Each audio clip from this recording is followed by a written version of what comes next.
Let's talk about what happens when one of the most critical systems in your body just breaks. We're going to dive into the story of a tiny set of glands that act as your body's most important thermostat. And when they fail, the consequences are, well, pretty immediate and severe. And really, it all comes down to this one question. Because that mineral we're talking about is calcium. The stuff that's responsible for basically everything, from your nerves firing to your heart beating. So when its control system goes offline, the body is just thrown into absolute chaos. Okay, let's get into it. So the stars of our show today are these four tiny glands in your neck, the parathyroid glands. They have one job and one job only, to act as your body's calcium thermostat. Their whole purpose is to keep your calcium levels in this perfect, incredibly narrow range.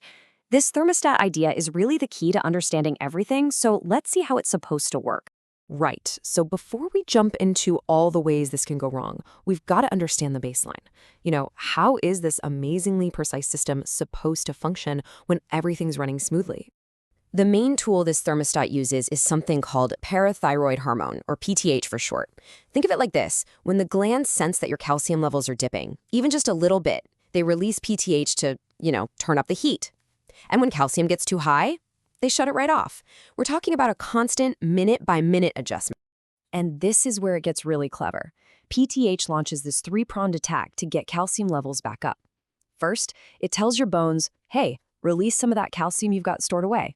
Then it tells your kidneys to stop letting calcium escape in your urine. And finally, it flips the switch on vitamin D to help you pull more calcium from the food you're eating. It's this beautiful, synchronized system. But what happens when it breaks? Okay, let's look at the first kind of failure, hyperparathyroidism. This is what happens when that thermostat gets stuck in the on position. It's just constantly screaming for more and more calcium, no matter how high the levels already are.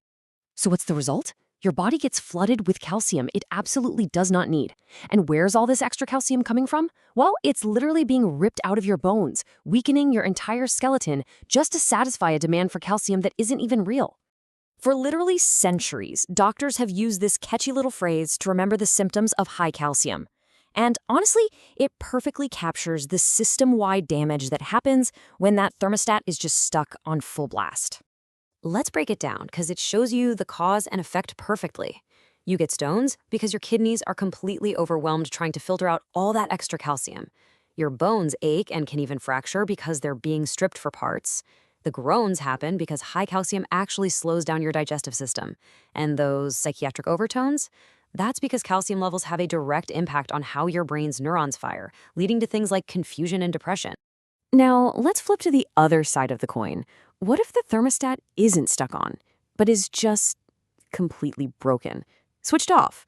That is what we call hypoparathyroidism. In this case, the body is literally starved of calcium. Without any PTH being produced, there's no way to raise calcium levels when they drop, and this creates a huge problem. It makes your nerves and muscles electrically unstable. They get twitchy. And the symptoms here are immediate and really alarming. Your nerves just start firing on their own, which causes that tingling feeling. Your muscles can lock up in these incredibly painful cramps called tetany. And in the worst cases, all this electrical instability can trigger seizures or even life-threatening problems with your heart's rhythm. This is a full-blown electrical crisis. So we've got two completely opposite failures of the exact same system. One where the body is drowning in calcium, and one where it's desperately starved for it. Let's put them side by side. It really makes the differences crystal clear. Just look at this comparison. For hyper, calcium's high. For hypo, it's dangerously low. The effect on your nervous system is the total opposite. High calcium slows everything down, makes you feel weak and depressed. Low calcium makes everything hyper-excitable and twitchy. And notice the speed. Hyperparathyroidism is the slow, chronic burn that happens over years. Hypoparathyroidism is a rapid, acute emergency. The dangers are totally different too. One is about long-term organ and bone damage, while the other is about immediate electrical failure, like seizures or even the muscles in your airway spasming shut. So all of this brings us to the most important point of this whole explainer.